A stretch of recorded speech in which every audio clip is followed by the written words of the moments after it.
Mesdames et messieurs, bonsoir. Merci de votre fidélité au programme de Studio Kalangu. Bienvenue à tous dans le forum de la presse de ce vendredi 11 août 2023, le rendez-vous hebdomadaire de Studio Kalangu qui décrypte l'actualité de la semaine. Cette semaine, les sujets qui ont dominé l'actualité s'articulent autour de l'évolution de l'arrivée au pouvoir du CNSP. Ensuite, il sera question de la hausse de prix des denrées alimentaires constatée ces derniers jours dans tout le Niger. Enfin, la reprise le lundi 7 août de l'épreuve de mathématiques par les candidats admis comme refusés de la série D de mathématiques au baccalauréat 2023. Les premiers résultats commencent à sortir. Pour commenter et analyser tous ces faits, j'ai le plaisir de recevoir dans ce studio Madame Maïmouna Diado, elle est journaliste indépendante. Bonsoir. Bonsoir Nafissa. Arimia Bachari, journaliste à la radio Alternative. Bonsoir. Bonsoir. Ousseini Issa, journaliste indépendant. Bonsoir. Bonsoir Nafissa. Je suis Nafissa Adam Sirfo à la modération.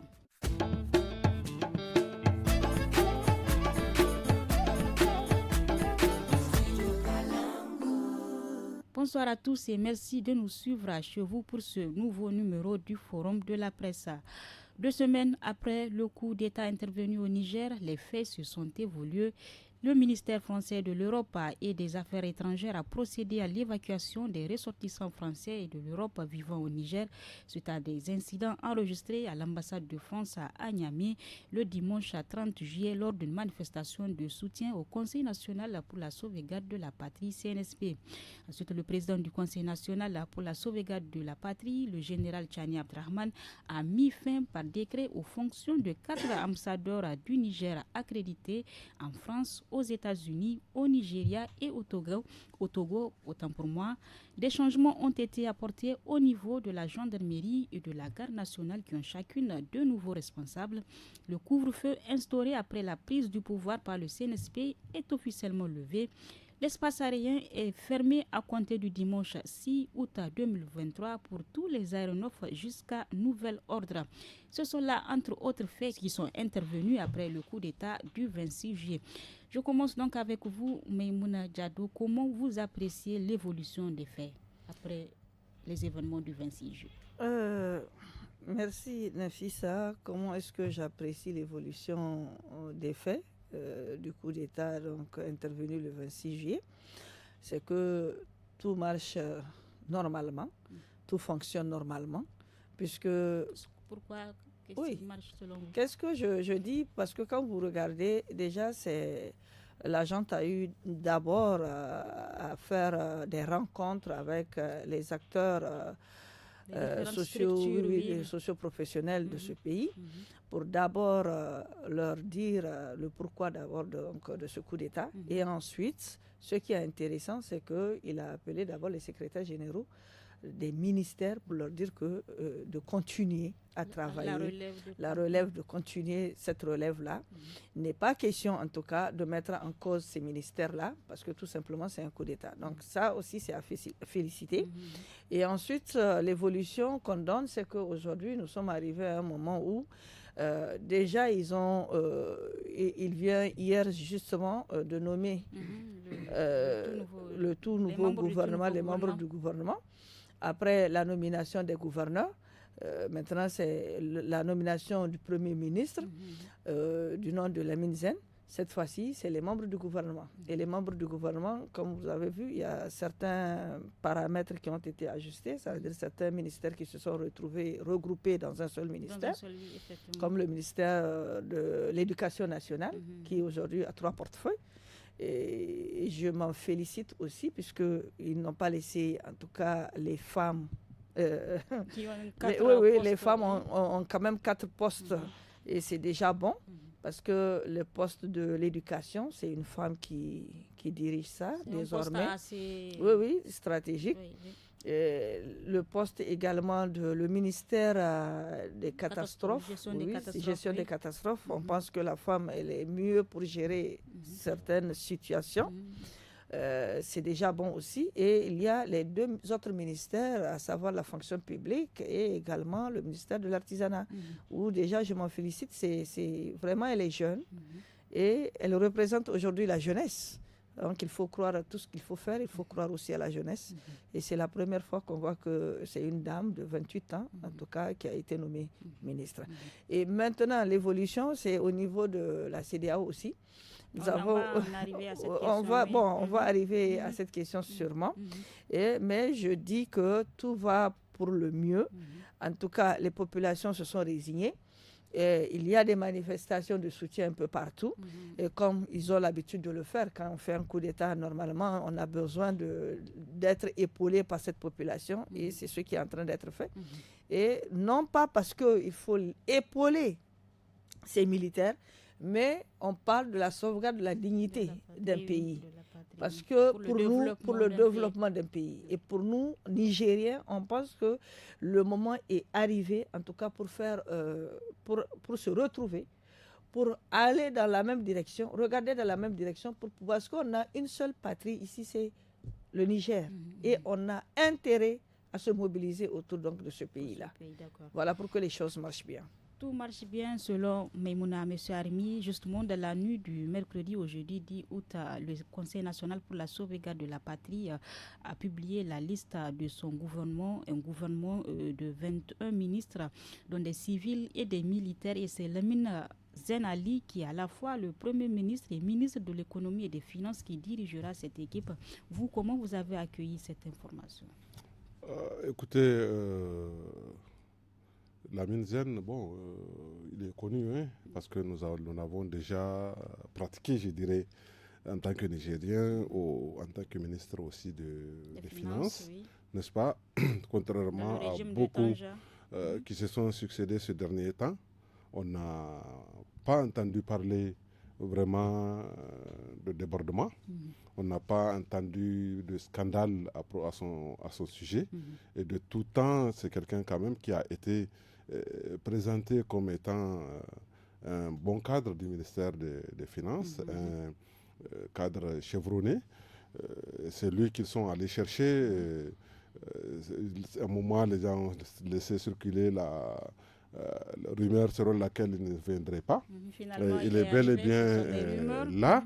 En fait, c'est dire que malgré toute la psychose qui a prévalu depuis l'arrivée du CNSP au pouvoir, la pression ne les a pas divertis, on dirait.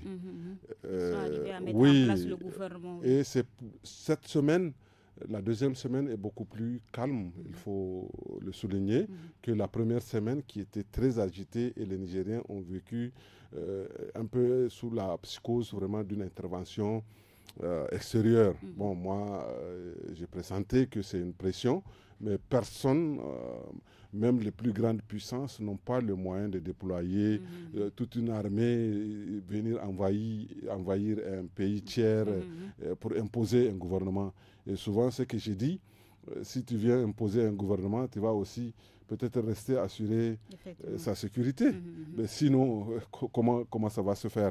Et donc, je crois que c'est quelqu'un qui fait, à défaut de dire l'unanimité, vraiment, il engrange la moitié, vraiment plus de la moitié des Nigériens qui sont d'accord pour qu'il occupe un tel poste. Maintenant, il faut constater qu'en 2 semaines, la junte a quand même fait son bonhomme de chemin, n'est-ce pas? Et comme je disais, voilà, ils n'ont pas été divertis. Ils ont installé, ils s'installent au fur et à mesure. Maintenant, qu'est-ce que la CEDEAO va décider aujourd'hui? Ça, on va en venir, mais ça ne fera pas l'objet d'une surprise. Je pense qu'ils vont revenir à de meilleurs sentiments. Et le Niger ne fera pas l'exception. Moi, je ne m'attends pas à ce qu'on invente la roue au Niger aussi. Les défis se posent aux tout nouveaux membres du gouvernement nigérien. Il y a énormément de choses à faire. D'abord, les raisons même qu'ils ont évoquées en venant au pouvoir, n'est-ce pas? Ils ont beaucoup mis en avant les actes de corruption, de détournement de fonds, de malgouvernance. Ça, c'était quand même, quoi qu'on dise, une réalité. Il est évident que sous le président Bazoum, il faut être honnête et reconnaître que ça a pris un coup, que c'était sur le point de reculer. Et d'ailleurs, C'est ce que beaucoup, ceux qui condamnent la prise de pouvoir, reprochent à la junte, c'est que c'est d'être intervenu trop tardivement. Maintenant, est-ce que ça... Dit, il n'est trop tard, il n'est jamais trop tard. Peut-être il n'est jamais trop tard pour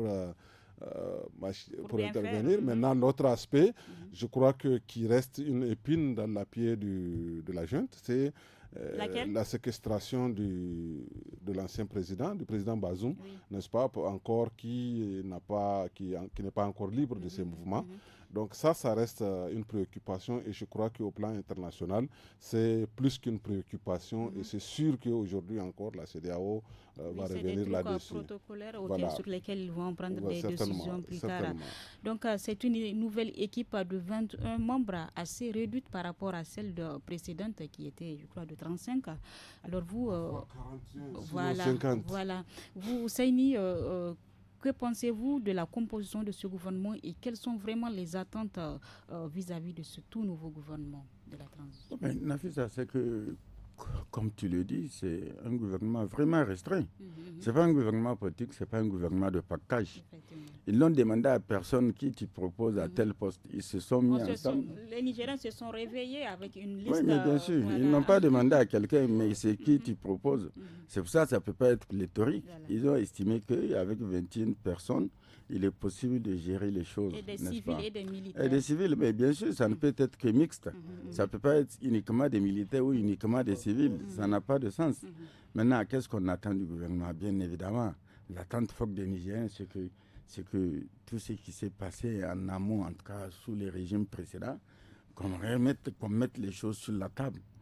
Le problème, la malgouvernance qui a été décrit, n'est-ce pas, de corruption, détournement, injustice, favoritisme, népotisme, clanisme, la question pertinente de l'insécurité. Exclusion, non, j'en arrive, n'est-ce pas? Ça, les gens veulent. C'est ça qui a choqué parce qu'ils sont devenus un temps arrogants vis-à-vis des citoyens.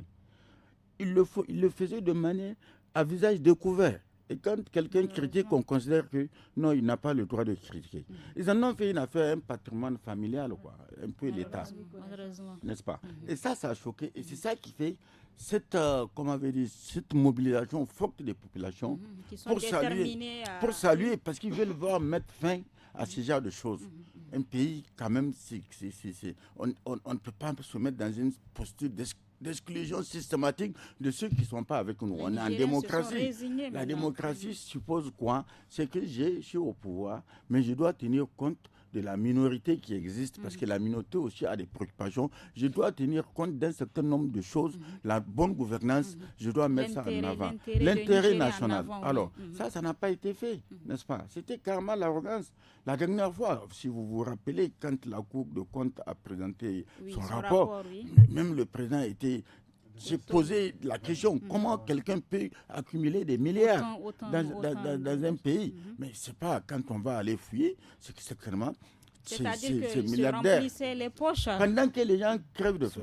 Ça, c'est le premier aspect, n'est-ce pas? Le deuxième aspect de la chose, quand ils ont parlé de la lutte contre l'insécurité, contre le terrorisme, mais bien évidemment, c'est les militaires, non, ils sont sur le terrain.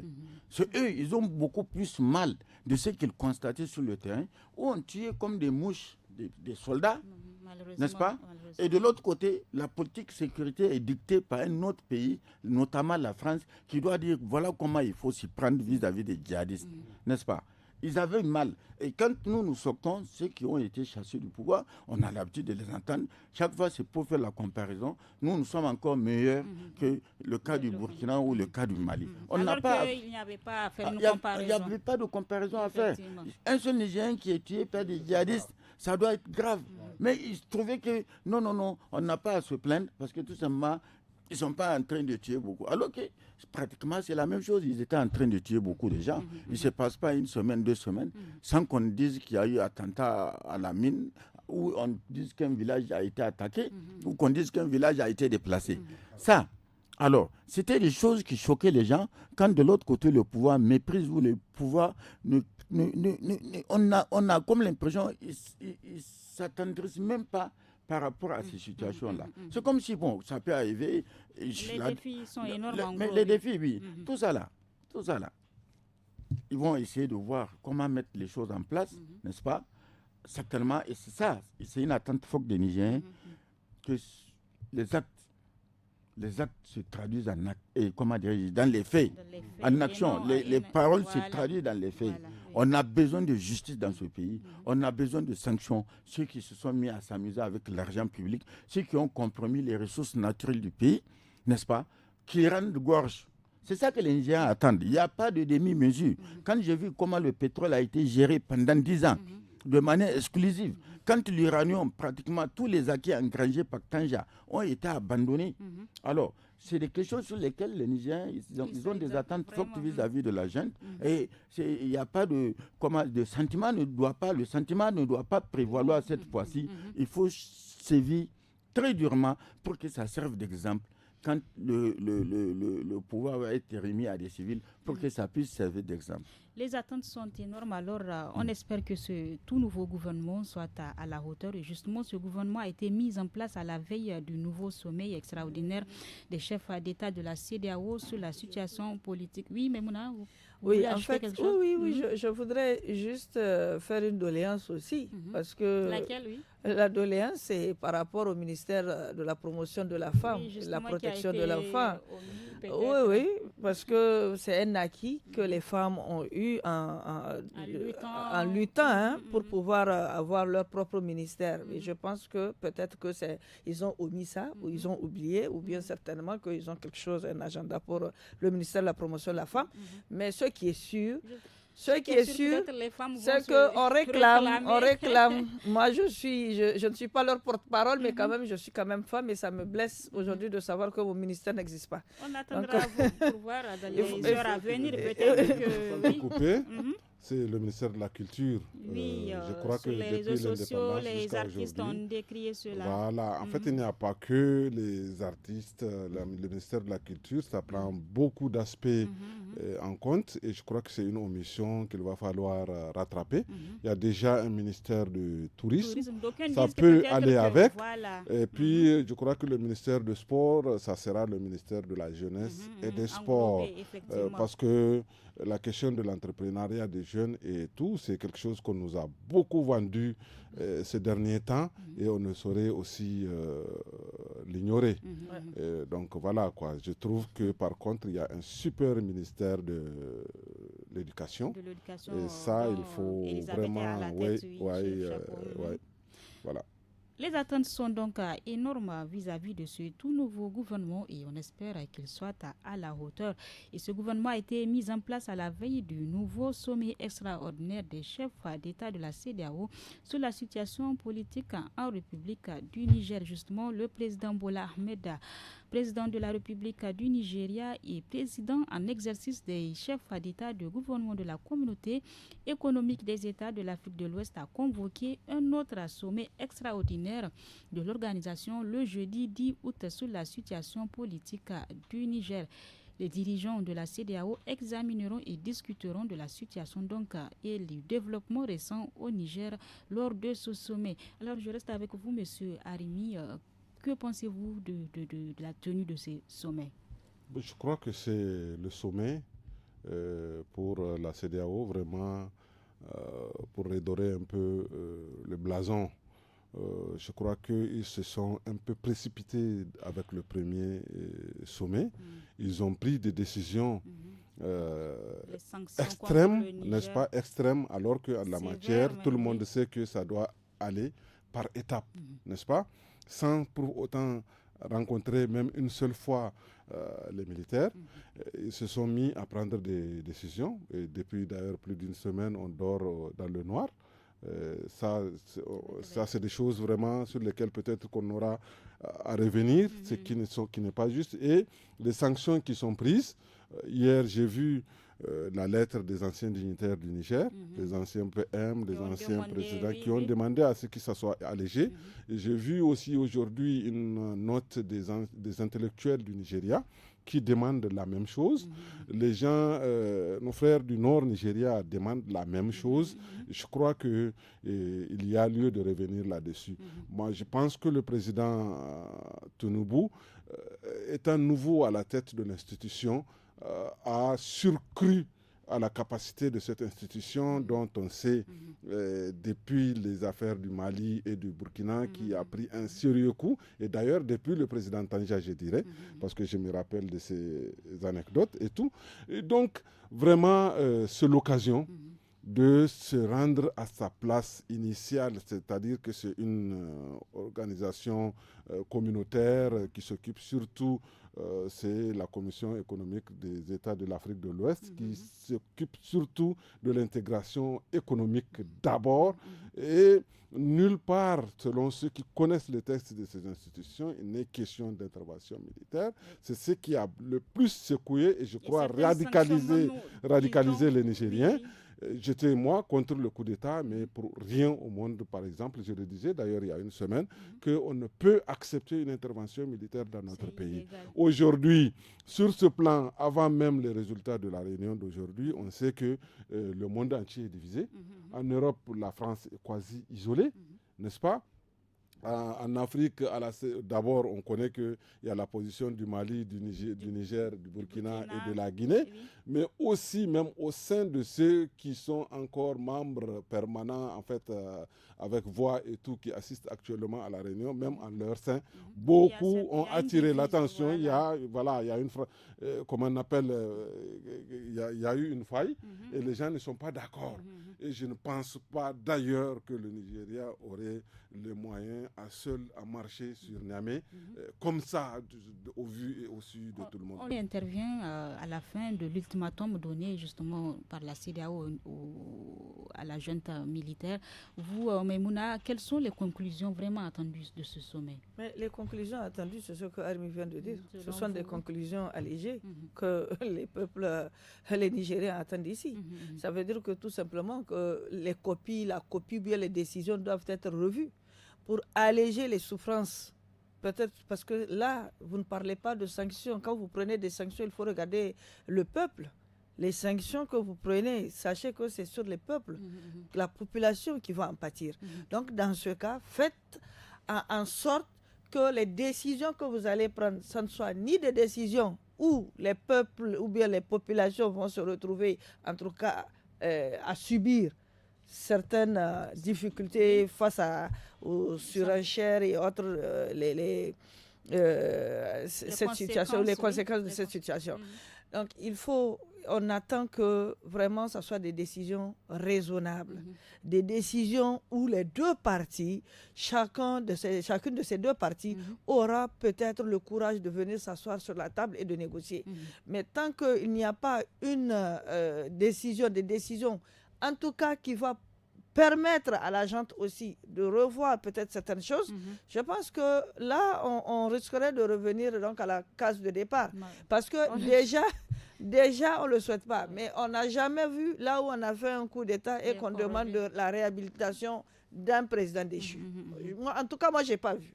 Et les militaires ne vont jamais oser également, en tout cas, faire un coup d'État et remettre encore, en l'espace d'une semaine, rétablir encore l'ancien président. Ce n'est pas possible. Alors, et ensuite, il faut que l'image de la CEDEAO, parce qu'aujourd'hui, les Africains ne croient plus à la CEDEAO. Pas les Africains seulement. Le monde entier ne croit plus à cette histoire de CEDEAO. Soit vous êtes avec l'intégration africaine, soit vous n'êtes pas avec l'intégration africaine. Vous ne pouvez pas prendre des décisions pour dire que vous allez amener une armée, en tout cas pour réhabiliter un ancien président. Et le gros problème, si vous avez cette armée, pourquoi est-ce que, bon sang, depuis tout ce temps, depuis 2015, depuis plus de 2015 même, les pays sahéliens sont en train de souffrir du djihadisme. Mais pourquoi, bon sang, est-ce qu'ils n'ont pas réfléchi pour mettre en place les stratégies pour venir combattre ces djihadistes? C'est ça, en fait. Ousseini, tout comme vos prédécesseurs, quelles sont vos attentes vis-à-vis de ce sommet de CEDEAO du 10 août? J'ai cessé de croire à la CEDEAO. C'est un syndicat de chefs d'État. C'est selon vous? Non, tout le monde est convaincu aujourd'hui que c'est un syndicat. Non, la CEDEAO a quitté sa vocation initiale.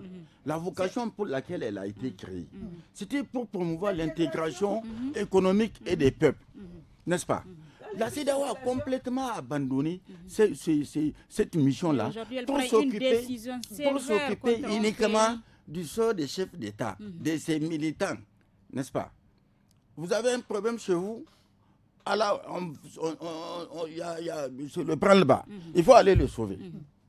C'est cette situation, c'est à cette situation qu'on a assisté. Donc, toutes ces sanctions que la CEDEAO a prises sont illégales. Illégales, illégitimes, criminelles. Criminelles, il faut dire. Toutes ces sanctions-là sont criminelles. Alors, vous voulez étouffer le peuple nigérien. Alors, en quoi le peuple est responsable du coup d'État? Comment vous allez vous lever sans chercher même à prendre la tâche avec ceux qui ont fait l'affaire? Au moins pour savoir les motivations. D'habitude, ils font des missions, plusieurs missions. Et les sanctions, c'est de manière graduelle. Comme ça, vous vous réunissez et puis vous dites, bon, on va... Tout ce qu'il y a comme sanctions douloureuses, ils ont pris. N'est-ce pas? Fermeté de frontières.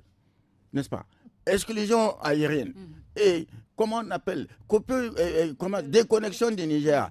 Tenez-vous le dormeur, il donne des instructions, on déconnecte le Niger. N'est-ce pas?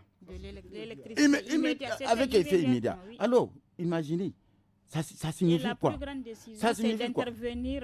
Et dit, vous dites, si d'aventure, au bout d'une semaine, la jeune ne recule pas pour rétablir le président déchu dans ses fonctions, vous allez envoyer une troupe militaire pour venir déloger les putschistes et sortir le président déchu, le remettre dans son fauteuil. Mais bon diable.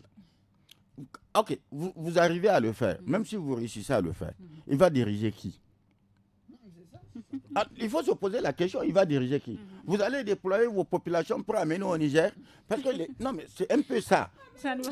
Ça montre la décision, les sanctions de la CEDEAO ont montré à la face du monde que cette institution a quitté sa vocation, a abandonné sa vocation. Malheureusement. La vocation pour laquelle elle a été créée. Alors, qu'est-ce que vous voulez? Aujourd'hui, ils se sont réunis. C'est tout un but. Ils ont vu que les gens sont restés soudés derrière la junte. C'est ça, ils se disent, vraiment. Parce qu'il y a un sentiment de rejet, au-delà même de l'Afrique, sur le plan. Mais j'ai pas fini. L'Union africaine qui avait donné ultimatum de 2 semaines. L'Union africaine, c'est tu. Les prochaines heures nous diront vraiment sur ce sommet de CEDEAO. Nous passons donc au deuxième sujet de ce forum de la presse. Depuis quelques semaines, les denrées alimentaires, particulièrement le riz, connaissent une hausse, une situation qui touche presque toutes les localités du pays. Selon notre correspondant à Malbaza, le sac du riz qui se vendait à 10 500 francs CFA est vendu aujourd'hui à 18 500 francs CFA. À Ayoru également, dans la région de Tilaberi, le prix de riz a bondi de manière spectaculaire ces derniers jours, selon notre correspondant. Je vous propose d'écouter Mahmoud Koussoukoy. Il est commerçant, il est interrogé par Abdoulaye Amadou. Je suis un vendeur de céréales et je vous affirme que je n'ai pas plus de 3 sacs dans mon magasin. Avant, j'étais obligé de stocker des vivres même à la devanture de ma boutique et les couvrir avec une bâche. Ce qui montre que nous sommes beaucoup plus angoissés que nos clients face à cette situation sans précédent dont nous ignorons les causes. Personne ne comprend la variation de ces prix. La tonne de riz qui était à 374-375 000 francs CFA coûte actuellement 530 000 francs CFA. Vous voyez que les choses se sont compliquées en amont. Vous-même saviez qu'il n'y a jamais eu de rupture complète de mille à Ayoru. Chaque mercredi, on nous livrait 3 à 4 camions de vivres. Et depuis lundi passé, c'est seulement aujourd'hui qu'un seul camion est arrivé avec quelques sacs. Si cette situation perdure, sans solution, les conséquences seront plus graves et généralisées. Car si nous, les grossistes, n'en trouvons pas, comment allons-nous servir les consommateurs? Et vous savez que s'il ne me reste qu'un seul sac, je ne peux que les garder pour ma famille. Alors, Arimi, après écoute, quelle explication donner vraiment à cette hausse que vivent ces Nigériens ces derniers jours? Tu sais, on a assisté à un cycle d'événements qui ont contribué à renchérir vraiment le coût de la vie, même en général, dans notre pays. D'abord, il y a cette guerre vraiment, ça fait bientôt, un peu plus d'1 an en Ukraine, n'est-ce pas, qui a impacté tous les pays africains. Mais ce n'est pas que, parce que chez nous, on profite de toute situation pour aussi augmenter le coût des marchandises. Vous avez vu, avec ce coup d'État aussi, donc en est pour quelque chose, puisque ça contribué, ça a entraîné la fermeture des frontières de part et d'autre de notre pays. Mais je pense que ce n'est pas une raison pour les Il y a ça. Avant ça, vous vous rappelez aussi que le Nigeria a fermé sa frontière pendant 18 mois, si je ne m'abuse. Donc, tous ces aspects, nous restons un pays vulnérable en matière de denrées alimentaires, puisque nous ne sommes autosuffisants en aucun produit vivrier. Le mil et le riz, qui sont les aliments de base des Nigériens, on importe l'essentiel. On en a parlé il y a quelque temps. La seule chose qu'on exporte, c'est seulement le niébé. Et donc, ce qui fait que nos commerçants, ils n'attendent pas l'effet, parce que tout ce qui est encore à l'intérieur de notre pays, par exemple celui qui est de Kolo, de Ayoru qui vient de parler, c'est de Niamey qu'on amène. Tout ce qui est à l'intérieur du pays a été taxé, a été importé, transporté au prix d'avant le coup d'État, n'est-ce pas? On se rappelle que le Niger même a interdit l'exportation justement, de riz il y a de cela quelques mois. On sait que c'est un faux fuyant. On l'avait dit, c'est un faux fuyant. On n'exporte rien. Donc on ne peut pas dire aux gens qu'on n'exporte pas. C'est vrai que notre riz qui est produit dans des conditions plus ou moins bio est prisé ailleurs, mais ce n'est pas suffisant. On exporte vraiment une très petite quantité. Donc nos commerçants ne font pas attention à cet aspect de la chose. Et le gouvernement, on l'a décrié depuis plusieurs années maintenant, qu'ils ne font rien pour réguler les prix des marchandises. Au nom du libéralisme, on laisse tout le monde et ils s'entendent entre producteurs, vendeurs de tel ou tel autre produit pour fixer des prix et qu'on est obligé de pratiquer, nous, les consommateurs. Donc, et ça, il y a des années, je me rappelle bien, il y avait le contrôle de prix. Je me rappelle, quand ils rentrent au marché, il y en a beaucoup qui ferment parce qu'ils ne respectaient pas ce prix-là. La responsabilité revient à nos autorités. Bien sûr, et rien n'a été fait. Mais aussi, dans les pays de la sous-région, il y a eu des actions pour justement juguler un peu ce renchérissement-là. Au Bénin, en Côte d'Ivoire, ils ont impacté, ils ont fait en sorte que le prix du riz notamment a été cassé et maintenu à un certain niveau grâce à des subventions, mais grâce aussi au fait que l'État a tapé sur la table pour dire aux commerçants, chez nous, ça n'a jamais été le cas. Et c'est pourquoi souvent on accuse que le commerçant, il a donné son argent pour la campagne, il veut récupérer, on le laisse faire. C'est un peu stratégique. C'est ce qu'on dit. Et du coup, tout a augmenté le prix. Il n'y a pas que le riz. Il y a le mil, il y a le maïs, il y a l'huile. Et même les fruits, n'est-ce pas? Qu'il y en a plus que jamais, qu'on trouve partout. Mais le kilo de la banane qui est passé à 800 francs, ainsi de suite. Donc, tout est cher. Le garindogo, tout est monté à un tel niveau que vraiment, je pense que le CNSP va prendre toutes les dispositions pour... Là, ça a un peu arrêté parce que le lendemain du coup d'État, déjà le prix a augmenté. Là, ça s'est un peu maintenu, mais je me rends compte qu'à l'intérieur du pays, ce n'est pas le cas. Et ça, c'est un aspect important. C'est ce que Hussein disait tout à l'heure. Les gens meurent de faim.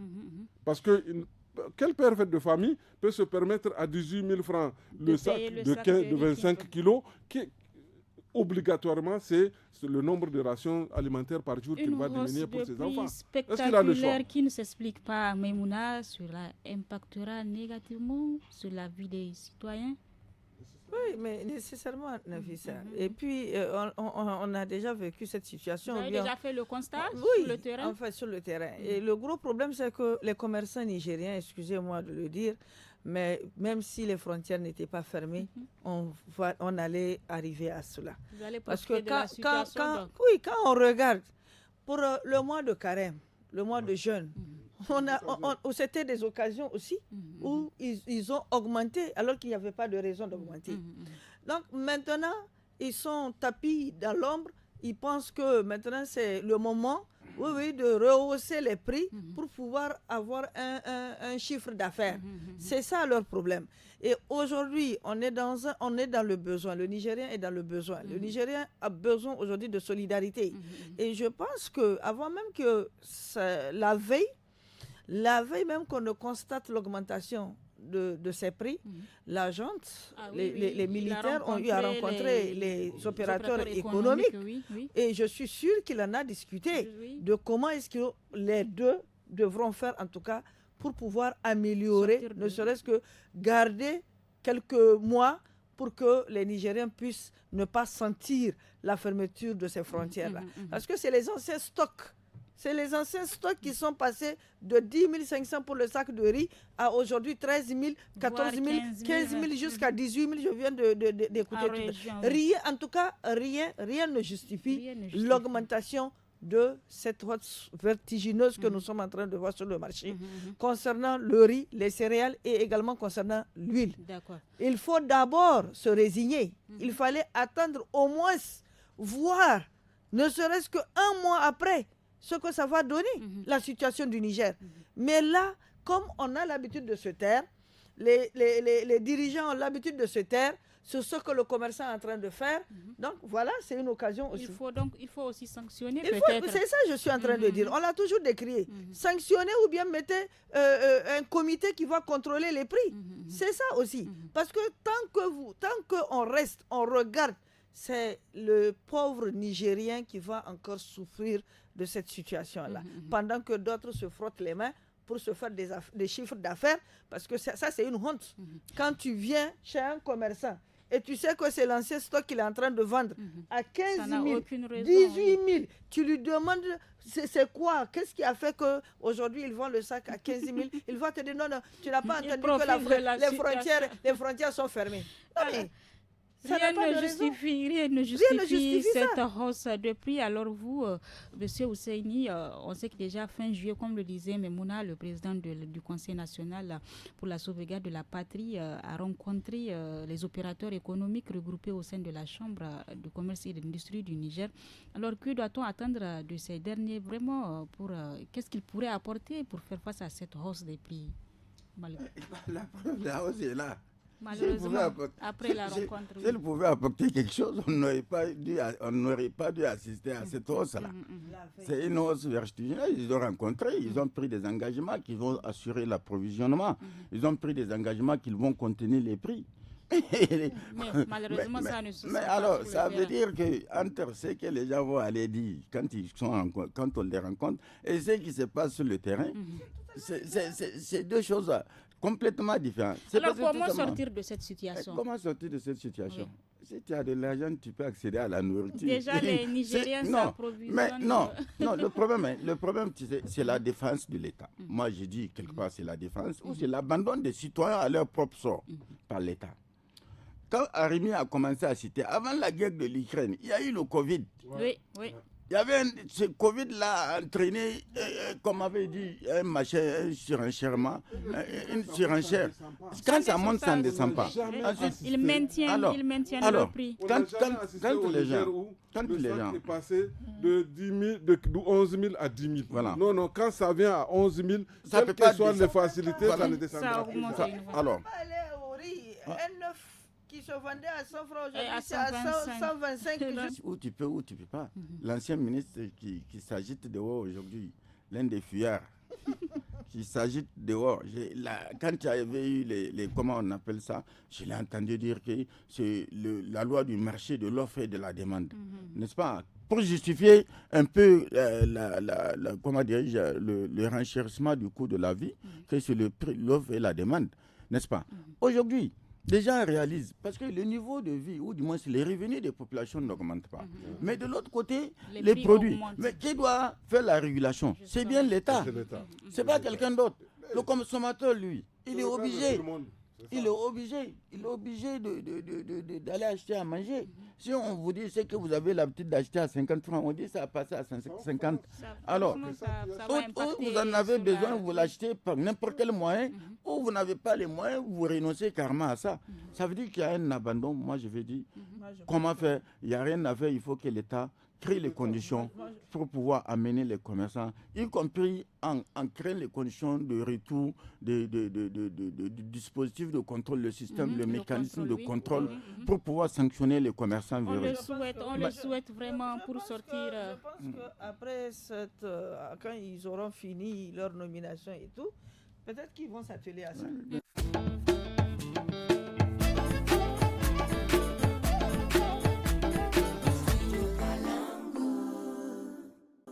Dernier sujet du Forum de la presse, le lundi 7 août 2023, sur toute l'étendue du territoire national, les candidats de la série D du baccalauréat session 2023 ont repris l'épreuve de mathématiques, une reprise décidée en Conseil de ministres le 6 juillet dernier. Elle consistait à reprendre ce sujet de mathématiques suite à des erreurs graves décelées de la formulation de cette discipline. Et ce sont 26 956 candidats de la série D admis comme refusés répartis dans 114 centres d'examen, dont 21 à Niamey, qui ont repris cette épreuve de mathématiques. Et des résultats ont commencé déjà à sortir. Avez-vous déjà connaissance de certains résultats, Arimi? Non, j'ai vu des enfants qui disaient qu'ils allaient voir leurs résultats aujourd'hui. Je n'ai pas eu connaissance, mais il semblerait que c'est déjà mieux. Bon, il faut rappeler que... Oui, sinon, de par nos constats, les résultats sont... Certains sont satisfaisants, oui. Les candidats, certains admis même, qui ont repris cette épreuve, ont pu améliorer leurs résultats après cette reprise. C'est un peu satisfaisant. Il faut noter que c'est le premier exercice quand même de la junte. Voilà. On n'a pas eu besoin de Alcia. On n'a pas eu en tout cas, moi, j'ai pas été au courant qu'il y ait eu des fuites. N'est-ce pas? Très tranquillement, les Nigériens ont... Voilà, et ça, c'est déjà quelque chose d'important. Mais, et puis, ils ont amené tout le monde à reprendre. Et maintenant, après avoir repris, on compare la note de la première note et celle-là. On prend la meilleure. Moi, je pense que c'est... les enfants ont été placés dans leurs droits et certainement ceux qui sont admis à l'écrit, beaucoup vont passer, vont avoir de la mention parce que bon, ils ont eu des 1, des 2, des 3 et là ils vont avoir au moins 10 et peut-être plus. Ça c'est d'abord pour avoir la mention et après il y en a qui n'étaient pas admis. Bon, malheureusement, ceux qui n'étaient pas admis tant que la nouvelle note ne leur permet pas d'admettre directement au premier groupe, ils sont recalés jusqu'à l'année prochaine. Quoi. Mais je pense que c'est vraiment, ce n'est que justice. C'est une très bonne chose quand on sait qu'on a fait tort à un groupe de Nigériens. C'est bien de rattraper. Et ça, c'est fait par l'ancien gouvernement et ce gouvernement l'a maintenu. Je pense que c'est aussi ça la continuité. Alors vous-même, quels sont vos souhaits pour ces nouveaux admis qui ont amélioré leurs résultats et qui vont vers des études supérieures et universitaires rapidement? C'est déjà bien. C'est déjà bien qu'ils ont pu, en tout cas, faire reprendre l'examen là de mathématiques et que ça a amélioré les résultats à leur niveau.